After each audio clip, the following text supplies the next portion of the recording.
Bonjour, ici Kossi Damien Akhalou, agent de développement au réseau Santé Alberta. Je suis aujourd'hui avec Dan Dalla, mieux connu sous le nom de Two Moods. Bonjour Dan, comment tu vas? Bonjour Kossi, je vais très bien, merci. Et toi? Nous t'avons approché pour être le porte-parole de notre 3e édition de la Journée de la Santé parce que tu as un parcours de vie assez intéressant. Peux-tu nous expliquer un peu comment s'est déroulée ton arrivée en Alberta? Le déroulement de mon arrivée en Alberta est arrivé il y a maintenant plus de 13 ans carrément. Je suis arrivé ici en 2012.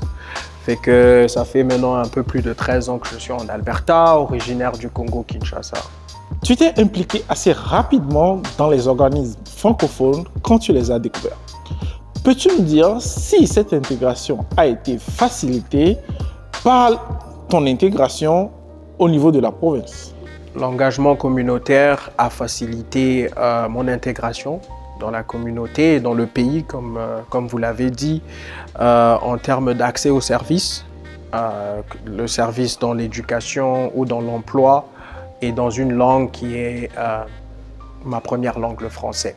Tu as également une formation en psychologie que tu complètes à l'Université de l'Alberta.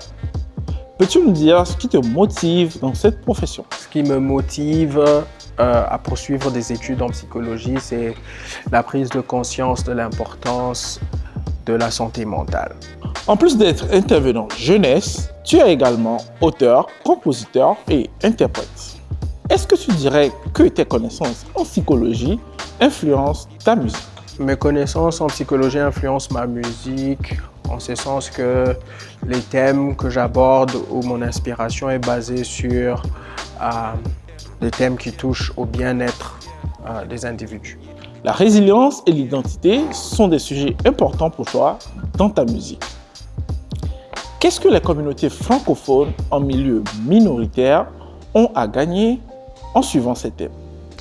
Je crois que ce que les communautés francophones en milieu minoritaire bénéficient à cultiver des valeurs de la résilience et de la construction identitaire, c'est que ces milieux-là ont des défis qui sont assez particuliers. Donc, c'est important de cultiver la résilience pour surmonter tous ces défis-là.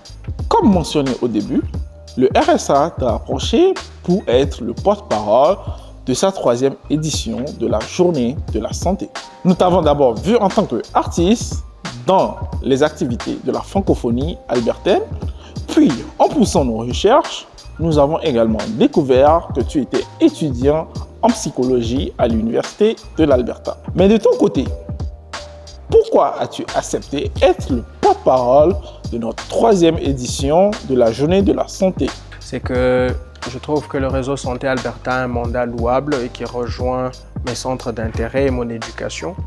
Donc je me suis dit que c'est une bonne opportunité et collaboration.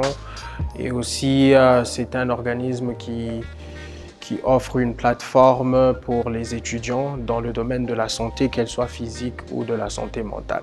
Et en plus, nous aurons le privilège de t'avoir en présentiel et en virtuel lors de cet événement qui aura lieu le 28 février de 10h à 4h du soir. Les inscriptions sont déjà ouvertes.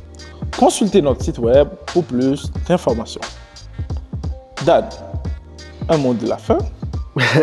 Un petit mot de fin. Prenez soin de vous-même. Merci beaucoup et au 28 février. Merci.